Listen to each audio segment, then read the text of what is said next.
The girl I've been texting for 3 months showed up at my door, but she was 20 years older than her photos. When Patricia knocked on my door that Saturday morning, I was expecting the 28-year-old brunette from the photos, the one who'd spent 3 months telling me about her late-night shifts at the hospital, her dream of opening a bakery, her fear that she'd never find someone who understood her the way I seemed to. What I got instead was a woman pushing 50, with silver threading through her hair and crow's feet that spoke of decades I hadn't accounted for. "I know what you're thinking," she said before I could close the door, and something in her voice, that same warmth that had come through in thousands of text messages, made me hesitate. She explained that her daughter Janice had taken those photos 6 years ago, before the accident that killed her husband Vincenzo and left her hospitalized for 8 months. The words tumbling out like she'd been rehearsing this moment for weeks. I should have slammed the door, but I'd told this woman things I'd never told anyone. About my brother Patrick's overdose, about the guilt that ate at me for not answering his last call because I was too busy with my own bullshit. She'd understood in a way that felt like she'd lived through something similar, and now I was starting to understand why. "You catfished me," I said, but the words came out weaker than I intended, because I was already doing the math, realizing that everything she'd told me about her life had been true, except for the timeline she'd implied. She nodded, tears forming at the corners of those knowing eyes that had seen more than the photos suggested.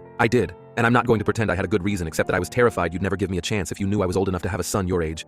Which I do, Desmond. He's 32 and hasn't spoken to me in 4 years because he blames me for his father's death." The confession tumbled out of her like something she'd been carrying too long, and I found myself stepping back, letting her into my apartment, not because I forgave her, but because I needed to understand how someone could build something real on a foundation of lies. We sat at my kitchen table, the same table where I'd spent countless nights texting her while pretending I wasn't falling for someone I'd never met, and she told me the rest of it. Patricia explained that her husband had been driving when the semi-truck crossed the median, and she'd been the one who suggested they take that route to save 20 minutes. The bakery dream wasn't hers. It had been Vincenzo's, she admitted, and she'd been carrying it like a torch she didn't know how to put down. She confirmed the late-night hospital shifts were real, but they weren't happening anymore because she'd lost her nursing license after mixing up medications during a particularly bad PTSD episode, something she'd been too ashamed to admit when I'd asked why she was working retail now. "I needed to be someone else for a while," she said, and I recognized that feeling because hadn't I done the same thing, creating a version of myself in those texts that was funnier and more confident than the guy who still couldn't drive past the bridge where Patrick had been found. Someone who hadn't failed at everything that mattered. The high stakes weren't about romance anymore. They never really had been. "I can't promise I'll forgive this," I told her, watching hope and fear war across her face.